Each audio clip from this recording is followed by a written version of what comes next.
Bom, olha só, a gente recebeu um desafio, né? Uma pessoa com um Gol disse que ninguém conseguia resolver o problema, que em baixa velocidade, quando ele entrava numa rotatória ou numa curva, o pneu cantava, né? Aquele ruído.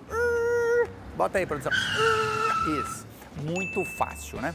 E mexeram em pneu, trocaram, aliás, pneu, não era calibragem, não era pneu gasto, não era problema de geometria. Adivinha o que era? Exatamente, o amortecedor.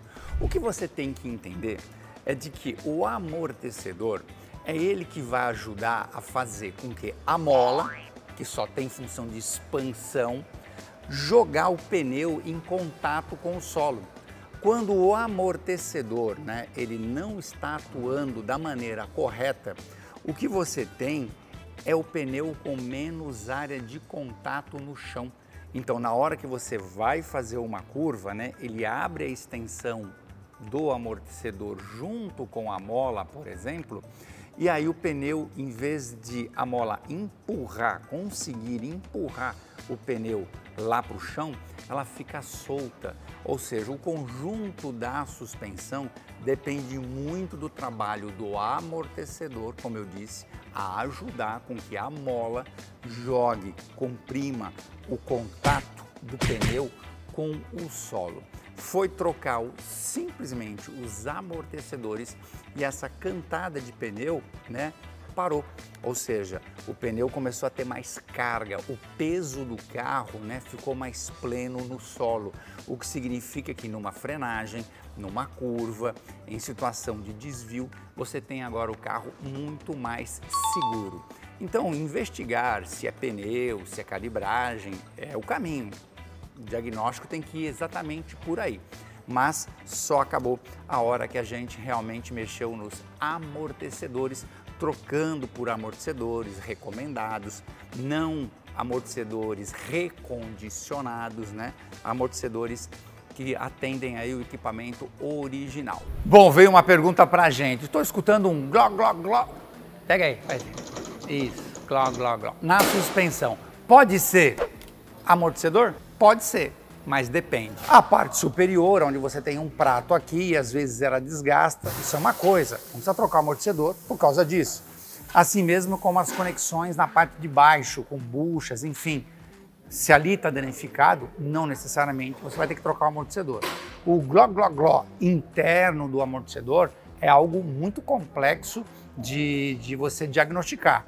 Ele geralmente vem seguido, por exemplo, de uma umidade, ele vem seguido de um vazamento, porque existe todo um trabalho hidráulico aqui exatamente para segurar. Por isso que muito dos gló que você ouve não tem relação com o amortecedor. Em último caso, pode ser o amortecedor.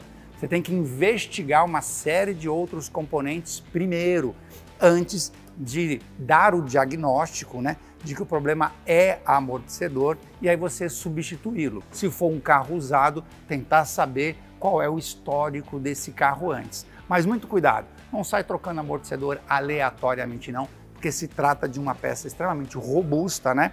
E que na maioria das vezes o gló não é amortecedor, só em último caso. Valeu! A pessoa, ela notou de que de um dia para o outro o carro, quando ele guarda na garagem, começou a fazer uns estalos. O carro está desligado e fica tec, tec, tec, tec. Gostaram da sonoplastia? Tec, tec. O que pode ser isso? Pois é, isso acontece realmente de um dia para o outro.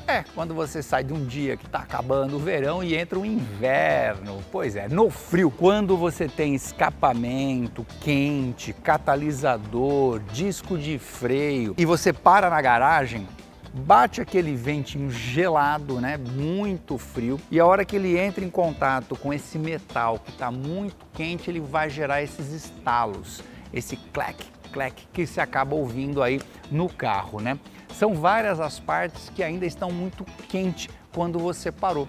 E em função do choque térmico, ele gera esse barulho, né? Esse estalo. Há quem diga o seguinte, mas esse estalo, esse choque térmico que as peças estão sofrendo ali, isso pode gerar microtrincas térmicas, por exemplo, no disco. Não é verdade.